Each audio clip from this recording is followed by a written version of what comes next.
Olá meus amigos, olá minhas amigas, vamos dar continuidade aos nossos estudos a respeito dos direitos e deveres individuais e coletivos. Estamos analisando, obviamente, a pincelados, o artigo 5º da Constituição. Vimos que existem 4 macrodireitos, dos quais derivam vários microdireitos. Vimos a respeito do direito à vida, vimos a respeito do direito à liberdade. Gostaria de trabalhar com vocês agora o direito à igualdade, obviamente alguns aspectos. No direito à igualdade, ele tem várias manifestações na nossa Constituição Federal. Nós podemos pensar, por exemplo, na igualdade entre os filhos, havido ou não dentro ou fora do casamento. Nós podemos pensar na igualdade entre homem e mulher. Nós podemos pensar na igualdade entre brasileiros, sejam eles natos ou naturalizados. Existem várias manifestações da igualdade, existem variações dentro do postulado maior da igualdade, ok? E o primeiro ponto que eu gostaria de trabalhar com vocês são os 2 desdobramentos da igualdade. Se você entender esses 2 desdobramentos da igualdade, você está com a vida feita. Você precisa entender que a igualdade tem 2 aspectos, a igualdade formal e a igualdade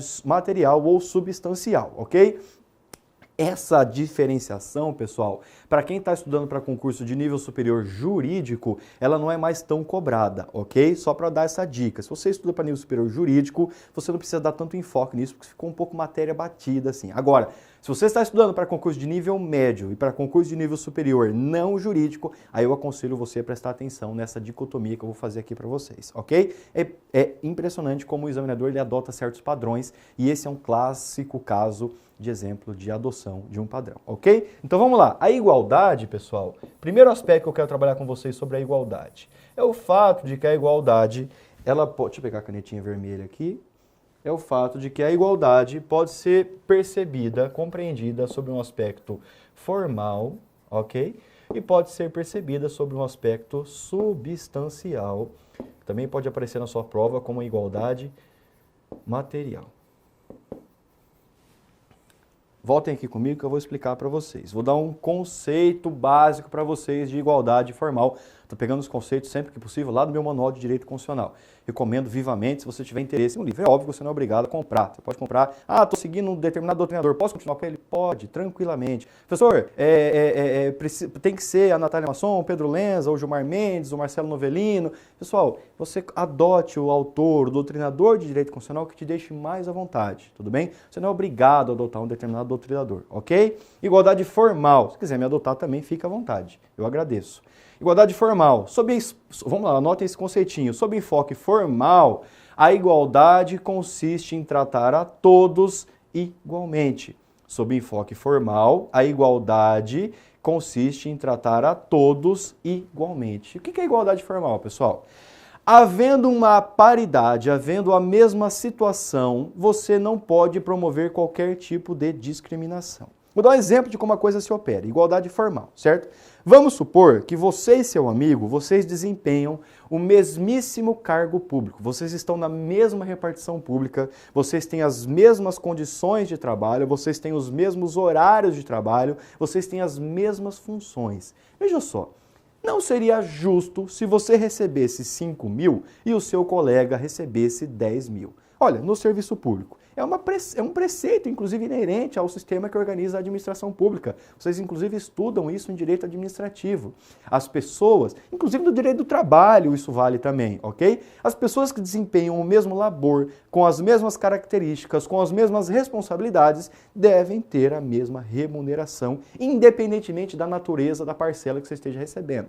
Você vai receber uma gratificação a mais, nada a ver. Okay? Se está nas mesmas condições, você tem que receber igualmente. Isso nada mais é do que uma manifestação, postulado da igualdade formal. Tá? Agora, com o passar do tempo, a gente foi vendo que não era possível você compreender a igualdade apenas sobre um aspecto formal. E exatamente por isso se criou a igualdade em caráter material ou substancial. Os principais desdobramentos que nós temos atualmente em torno da igualdade se dão em torno da igualdade substancial. Vamos para um conceito, eu já vou tratar de uma temática que envolve igualdade material ou substancial. Vamos lá? Anotem aí no seu caderno, no seu notebook, sob enfoque material, a igualdade consiste em tratar de forma desigual os desiguais. Vou repetir, sob enfoque material, a igualdade consiste em tratar de forma desigual os desiguais, ok? Se você quiser complementar na medida da sua desigualdade, tudo bem, não tem necessidade, porque parece um pouco redundante essa expressão. Vem comigo que eu vou explicar para vocês. O desdobramento que eu quero trazer para vocês diz respeito às chamadas ações afirmativas.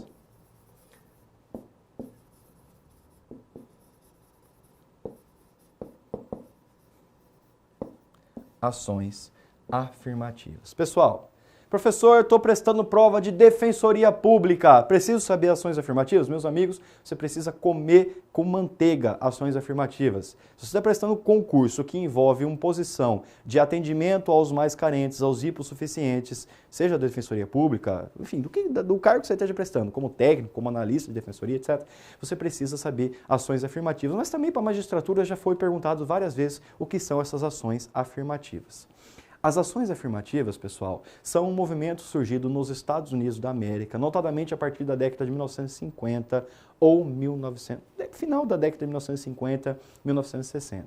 Os Estados Unidos viviam um momento muito delicado na sua história. Isso tem resquícios até hoje no que diz respeito aos conflitos raciais entre os brancos e o que eles chamavam de coloridos. Na verdade, os coloridos eram, obviamente, os negros. Ou seja, você tomava um ônibus, o lado esquerdo só podia ser usado por brancos, o lado direito só podia ser usado por negros. Vamos supor que você é um negro, o lado direito já estivesse cheio. Você não podia pegar esse ônibus, porque você jamais poderia sentar do lado dos brancos, ainda que o lado dos brancos estivesse com lugares vazios. Você tinha um bebedor de água apenas a ser usado pelos brancos, um bebedor de água apenas a ser utilizado pelos negros.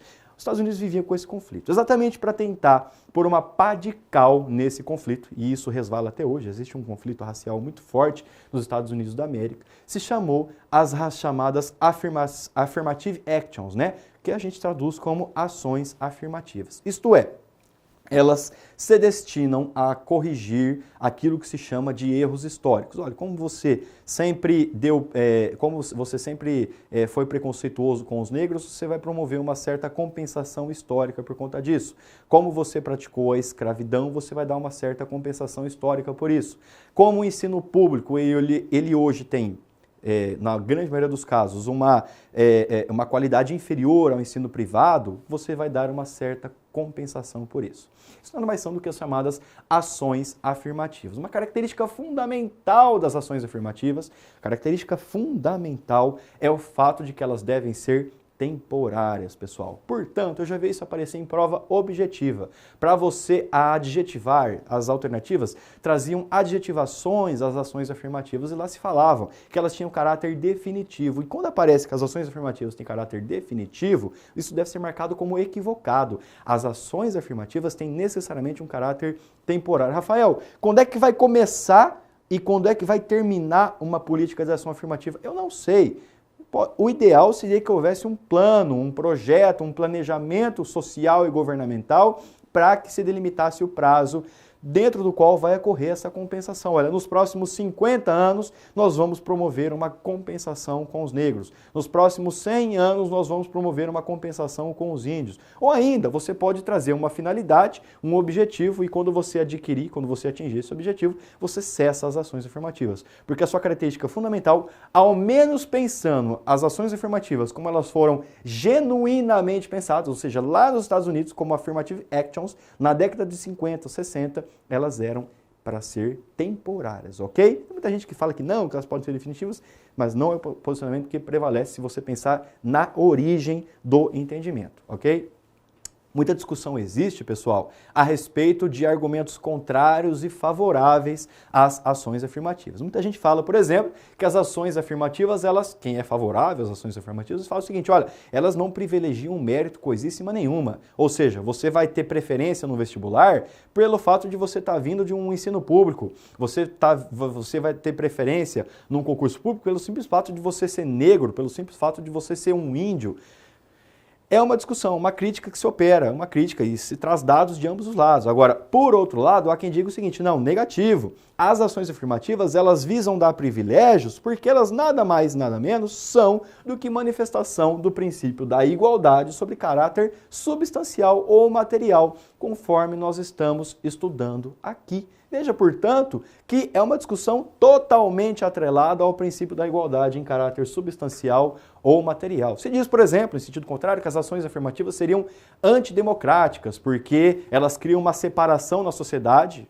Vamos pensar na sociedade brasileira, uma separação que depois fica difícil de você corrigir. Ou seja, ao invés delas corrigirem desigualdades, elas estimulariam desigualdades exatamente por estimular um certo conflito entre classes, entre etnias, entre religiões, etc. Já há quem diga que não, que elas são, sim, manifestação sublime, manifestação suprema justamente da democracia, porque a democracia deve ser vista como a participação de todos, respeitando as nuances, né? A formação de vontade, a somatória de vontades individuais que levam à formação de uma vontade geral. Esse é o primeiro aspecto que eu trago a respeito do princípio da igualdade. O segundo aspecto é o artigo 5º, deixa eu colocar aqui para vocês.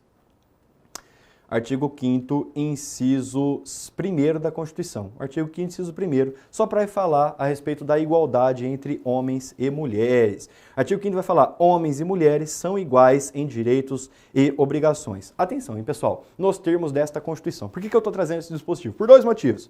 O primeiro motivo é o seguinte, ó, o examinador de concurso adora perguntar, fazendo uma variaçãozinha em texto de lei. Ele costuma perguntar assim, ó, homens e mulheres são iguais em direitos e obrigações nos termos de lei. Eu costumo aparecer é assim, a grande maioria das vezes, quando cai esse inciso, é perguntando isso. Não, é nos termos desta Constituição. Sabe o que significa, pessoal?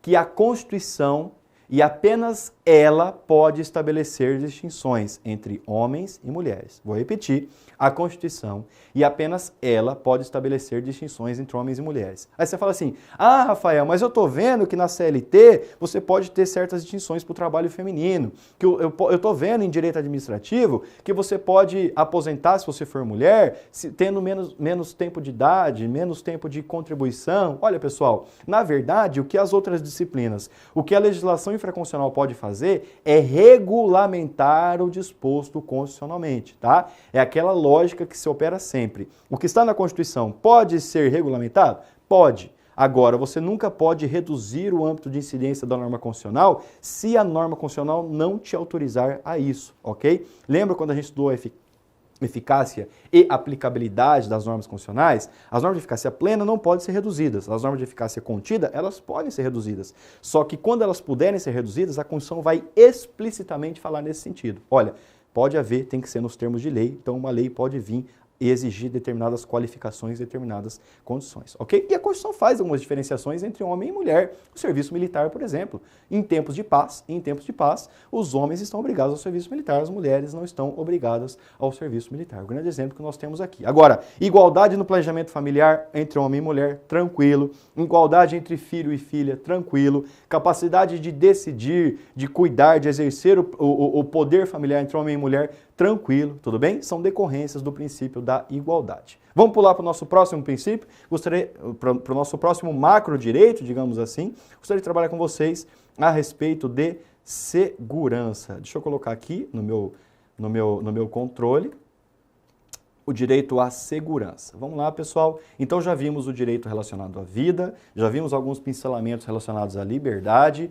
já vimos alguns pincelamentos relacionados à igualdade e gostaria de trazer alguns pincelamentos referentes à segurança. E aqui eu quero que você tenha muito cuidado, que você tenha muita atenção. Por que eu falo isso? Olha só, vou ler os dois dispositivos e depois eu vou fazer uma breve diferenciação com vocês. Olha o que diz o artigo 5º da Constituição. Todos são iguais perante a lei, sem distinção de qualquer natureza, garantindo-se aos brasileiros e aos estrangeiros residentes no país a inviolabilidade do direito à vida, à liberdade, à igualdade, à segurança e à propriedade nos termos seguintes, ok? Então, nos direitos, deveres individuais e coletivos, a segurança aparece. Agora, eu vou ler o artigo 6º da Constituição com vocês. O artigo 6º inaugura a parte dos direitos sociais. Do artigo 6º ao 11 estão os direitos sociais. Olha o que diz o dispositivo. São direitos sociais: a educação, a saúde, a alimentação, o trabalho, a moradia, o transporte, o lazer, a segurança, a previdência social, a proteção à maternidade e à infância, a assistência aos desamparados na forma da Constituição. Rafael, você está querendo dizer que o direito à segurança aparece tanto como direito em dever individual e coletivo, como direito social? Sim, pessoal. É a mesma segurança? Não. É aí que está o macete. Anotem isso e tomem muito cuidado, porque eu já vou explicar o que é o desdobramento prático disso. A segurança constante do artigo 5º da Constituição, ao menos para padrões de bancas examinadoras de concurso, é óbvio que doutrinariamente você pode discutir a questão, eventualmente numa prova discursiva, tudo bem? Ao menos para padrão de bancas examinadoras de concurso em provas objetivas, a segurança constante do artigo 5º da Constituição é a segurança jurídica. Anotem isso. O artigo 5º da Constituição traz a segurança jurídica. Por sua vez, insisto, hein, pessoal? Insisto, hein? Ah, eu tô lendo um doutrinador que fala outra coisa. Não, tô falando de padrão de banco examinador de concurso. Não compete a gente aqui ficar opinando, ficar discutindo o sexo dos anjos, digamos assim. Artigo 6º. A segurança constante do artigo 6º da Constituição é a segurança pública. A segurança social. O que é segurança pública? Olha, a segurança é o seu estado de segurança. Olha, eu quero ter a tranquilidade de poder deixar meu carro parado numa rua e a garantia de que eu não vou voltar, esse carro ter sido arrombado, terem levado o meu documento, a minha bolsa que estava dentro dele, o próprio carro, etc. Isso é segurança jurídica, ok? Olha, eu quero que a política criminal de presídios seja bem elaborada, de modo a não ter rebeliões, de modo a tratar os presos com dignidade. Isso é segurança pública. A segurança de que trata o artigo 5º da Constituição é a segurança jurídica. E aqui eu quero que você disponha um pouco de atenção para a leitura do artigo 5º, inciso 36 da Constituição. Eu quero trabalhar com vocês a segurança enquanto direito e dever individual e coletivo, e a segurança enquanto direito e dever individual e coletivo é a segurança jurídica. Deixa eu colocar aqui no dispositivo e eu já vou ler com vocês. O que é a segurança de que trata o artigo 5º da Constituição? Segurança jurídica. Olha o que diz o dispositivo, artigo 5º, inciso 36, o examinador adora perguntar conceitinhos dos elementos contidos aqui neste inciso. Inciso 36, a lei não prejudicará, número 1, o direito adquirido, o ato jurídico perfeito e a coisa julgada. Vou repetir o inciso 36, a lei não prejudicará o direito adquirido, o ato jurídico perfeito e a coisa julgada. Meus amigos, vamos dar o conceito de o que é direito adquirido, do que é ato jurídico perfeito, do que é coisa julgada. O examinador de concurso, o que ele faz? Não preciso nem dizer o que ele faz, né? Ele mistura conceito de um e outro. Ele dá conceito de coisa julgada como sendo ato jurídico perfeito, ele dá conceito de ato jurídico perfeito como sendo direito adquirido, faz uma confusão danada, aproveita da sua estafa mental no concurso público, você já estava prestando a prova 2, 3, 4, às vezes 5 horas, você às vezes erra a questão de bobeira. Você nunca mais vai errar. Anote conceitinhos básicos aí no seu caderno. O direito adquirido é aquele que já se incorporou ao seu titular. Vou repetir, o direito adquirido é aquele que já se incorporou ao seu titular. Isto é, o titular, ele reúne condições para falar, olha, esse direito já é efetivamente meu, ok? Direito adquirido é aquele que já se incorporou ao seu titular. O ato jurídico perfeito, por sua vez, o ato jurídico perfeito, anotem o conceito, a se preservar a manifestação de vontade de quem editou algum ato ou, através dele, baseou as suas consequências, desde que ele não atente contra a lei, a moral e os bons costumes. Vamos de novo? Vamos trazer o conceito de novo para vocês de ato jurídico perfeito?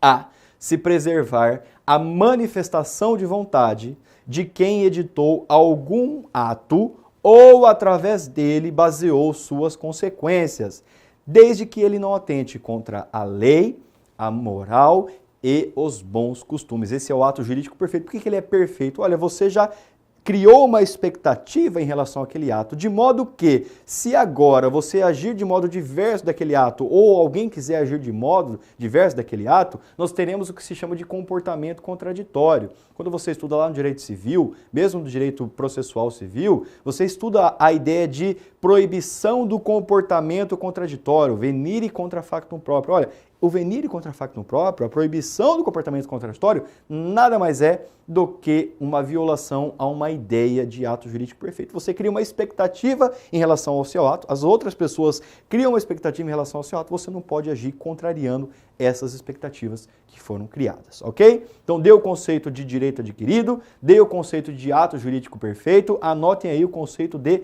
coisa julgada. conceito de coisa julgada nada mais é do que a imutabilidade de uma decisão que impede que a mesma questão seja debatida pela via processual novamente. Coisa julgada, esses conceitos você pode encontrar inclusive na Lei de Introdução às Normas do Direito Brasileiro, tá bom? Para quem gosta de estudar a introdução ao estudo do direito, quando você estuda tipicamente a LINDB, né? Para quem estudou faz tempo, é a antiga LIC, a antiga Lei de Introdução ao Código Civil, esses conceitos de ato jurídico perfeito, coisa julgada, direito adquirido são trazidos lá. Coisa julgada é a imutabilidade de uma decisão que impede que a mesma questão seja debatida pela via processual novamente. Impede-se que a mesma questão seja debatida pela via processual novamente, ok? Feito isso, vamos para o último macrodireito. Deixa eu colocar aqui para a gente discutir o último macrodireito. Aqui, pronto, inciso 22, inciso 23, eu quero trabalhar com vocês o direito de propriedade, o macrodireito. Vamos lá, pessoal. Então, nós vimos os direitos relacionados à liberdade. Aliás, nós começamos vendo os direitos relacionados à vida. Depois nós vimos os direitos relacionados à liberdade, vimos algumas pinceladas, né? Vimos questões relativas à igualdade. Falei sobre segurança e falei que a segurança de que trata o artigo 5º da Constituição é a segurança jurídica.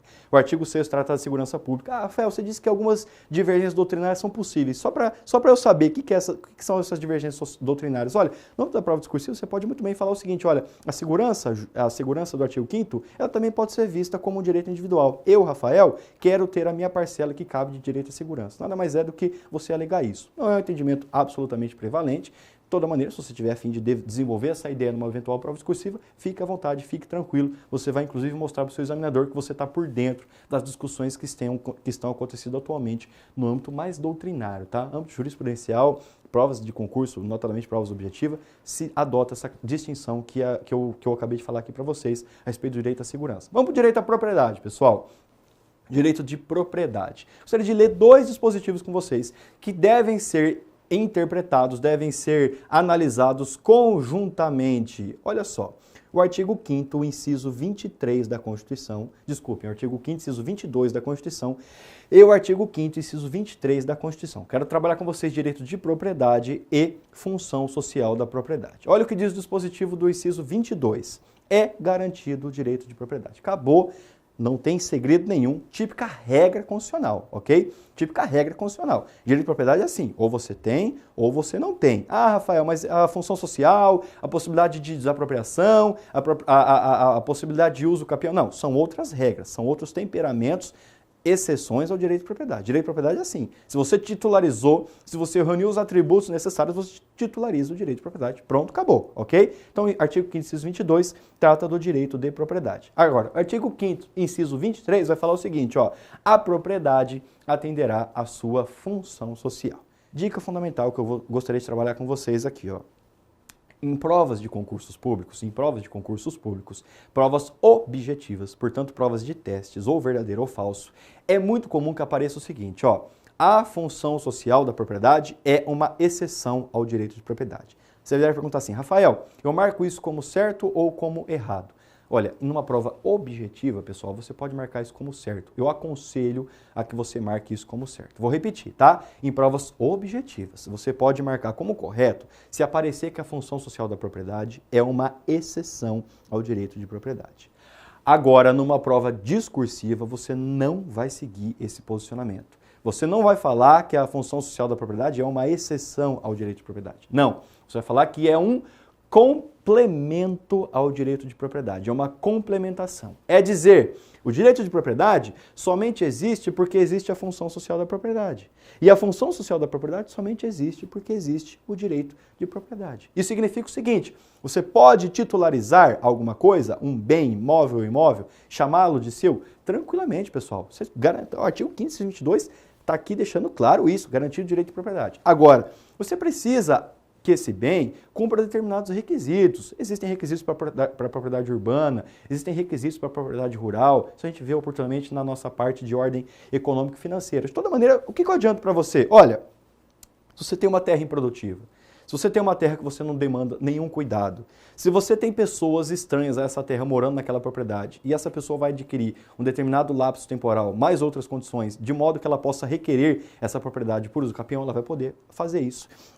Você tem que empregar pessoas, você tem que respeitar o meio ambiente, você tem que respeitar as edificações, você não pode deixar o mato crescendo. Isso nada mais é do que manifestação de função social da propriedade. Isto é, está atrelado ao direito de propriedade. É, portanto, uma complementação. Em prova discursiva é o que você vai alegar, ok? Prova objetiva, você pode falar que é uma exceção ao direito de propriedade, porque é o que tem aparecido por aí. Não é o posicionamento que eu concordo de maneira alguma, mas o que eu penso ou o que eu deixo de pensar não necessariamente reflete a opinião do seu examinador de concurso público, ok? E só para a gente terminar o direito de propriedade, eu gostaria de ler mais um dispositivo aqui, que é bem interessante. Olha o que diz o artigo 5º, inciso 11 da Constituição, que nada mais é do que uma decorrência do direito de propriedade. Olha o que diz o artigo 5º, inciso 11.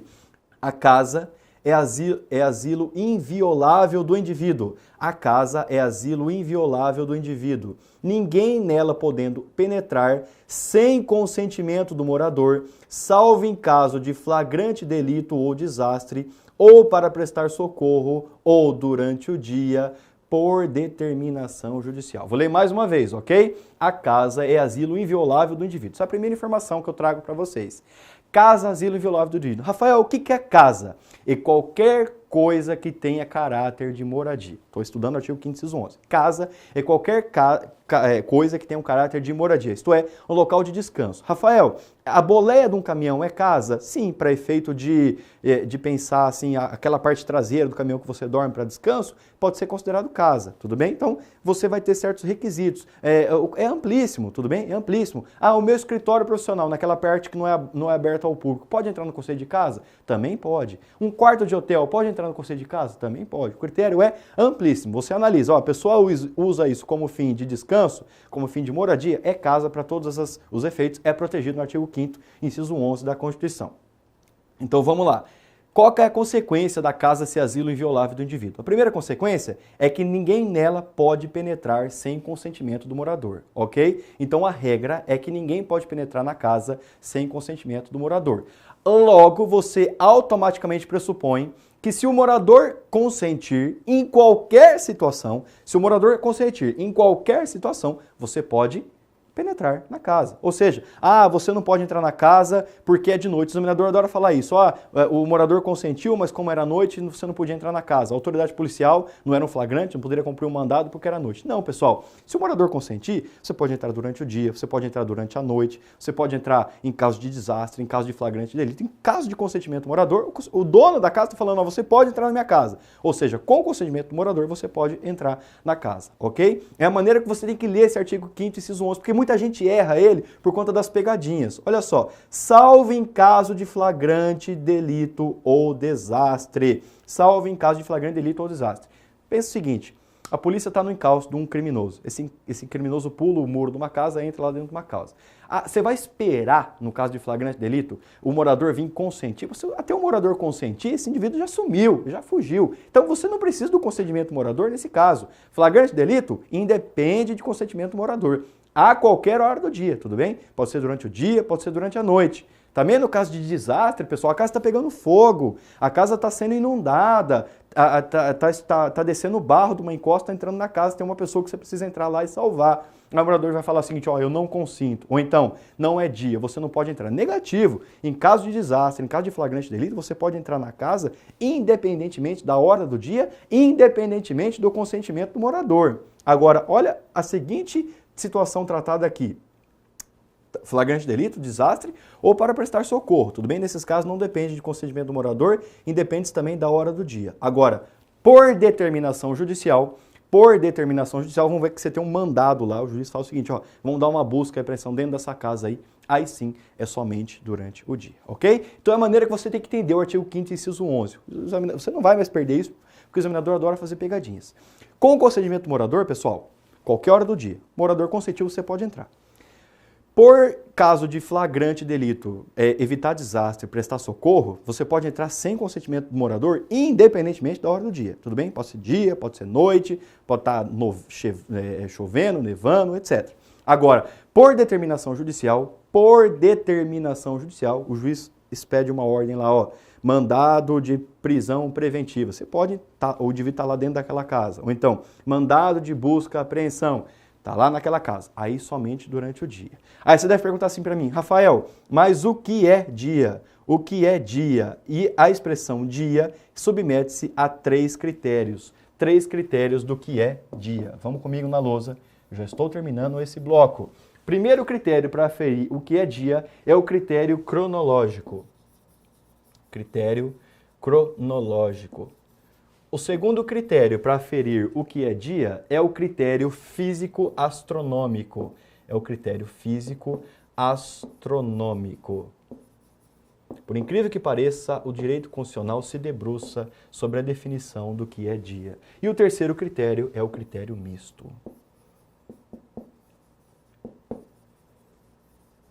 Durante o dia, só por determinação judicial, somente pode entrar durante o dia. Obviamente, se o morador não consentir. Se ele consentir, você pode entrar também durante a noite. Tranquilamente. É para caso que não haja consentimento do morador. O que é o critério cronológico, pessoal? Dia pelo critério cronológico é das 6 às 6. É das 6 às 18 horas. O que é dia pelo critério cronológico? Das 6 às 18 horas. Significa o seguinte, pessoal, durante o dia, a partir das 18h01, você não pode mais entrar por ordem judicial se não houver consentimento do morador, ok? A ideia é você preservar o repouso da pessoa. Dia é somente das 6 às 18 horas. Por isso, quando você vai ver aquelas buscas e apreensão da Polícia Federal, geralmente é de manhãzinha, né? Pega o cara, inclusive, dormindo, pega o cara de pijama, bate lá na porta, é 6 horas da manhã. Os caras se posicionam na frente da casa do indivíduo, 5h59, dá 6 horas, ele vai lá, toca o interfone, arruma o portão, faz o que tem que fazer. Por quê? Por conta desse critério cronológico durante o dia. Segundo critério é o critério físico-astronômico. Olha como é interessante. O critério físico-astronômico, dia, anotem aí, é o espaço de tempo que vai da aurora ou ao crepúsculo. Dia é o espaço de tempo que vai da aurora, isto é, o nascer do sol, ao crepúsculo, isto é, ao pôr do sol. Então, o critério físico-astronômico é da aurora ao crepúsculo. Anotem essas expressões, eu não estou trazendo elas por acaso, ok? O examinador adora perguntar essas expressões, da aurora ao crepúsculo. Rafael, isso é um critério subjetivo? Não, pessoal. As medições astronômicas, elas conseguem saber exatamente quando amanhece e quando anoitece. Olha, hoje o dia nasceu às 6h03 da manhã e anoiteceu às 19h01. É perfeitamente possível, tá? Não é um critério subjetivo. E por fim, nós temos o critério misto. Critério misto. Anotem aí o critério misto, deve haver conjugação dos critérios anteriores, ok? Deve haver conjugação dos critérios anteriores. Ou seja, anotem isso, pode-se ingressar na casa das 6 às 18 horas, pode-se ingressar na casa por determinação judicial, se não houver consentimento do morador, das 6 às 18 horas, desde que o sol já tenha nascido ou ainda não tenha se posto. Anotem aí o critério misto, pode-se entrar na casa das 6 às 18 horas, desde que o sol não tenha nascido ou ainda não tenha se posto. Então, em regra, 6 às 18 horas. Agora, é 6 horas da manhã, mas o sol ainda não nasceu, o sol só vai nascer às 6h17, você não entra às 6, você entra às 6h17. É 18 horas da tarde, só que o sol ainda não se pôs, o sol só vai se pôr às 19h01, então você pode entrar na casa até 19h01. Critério misto que visa conjugar os dois critérios anteriores. O artigo 5º, inciso 11, expliquei, destrinchei para vocês, é uma manifestação do direito de propriedade. Com isso, nós encerramos aqui os direitos e deveres individuais coletivos em espécie. Voltaremos a tratar sobre eles quando na análise dos remédios constitucionais, mas isso faremos em aula oportuna. Muito obrigado por sua atenção, um grande abraço.